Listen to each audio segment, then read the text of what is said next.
batang talaga nagpupunta. Araw-araw po hinahanap po namin. Ang kanilang anak na si Marinela, 16 na taong gulang, nooy nawawala. Dahil nga po, nakita nga po ito ng kinakasama ko yung anak niya na nakipagtagpo sa boyfriend. Kaya dito! Sino mo yung kasama mong lalaki, ha? Kapag bata mo pa, lumalandi ka na kaagad. Wala naman kami ginagawang masama eh. Anong wala? Nagsisinungaling ka pa eh.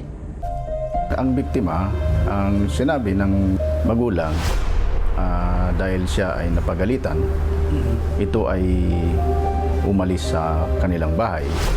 April 18, isang linggo mula nang mawala si Marinela, si Daniel at Ana magkahiwalay na naghahanap.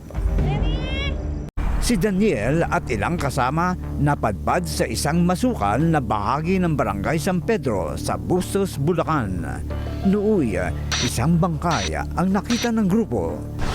Si Ana humangos papunta sa lugar at doon inabutan niya ang mister na tila wala sa sarili.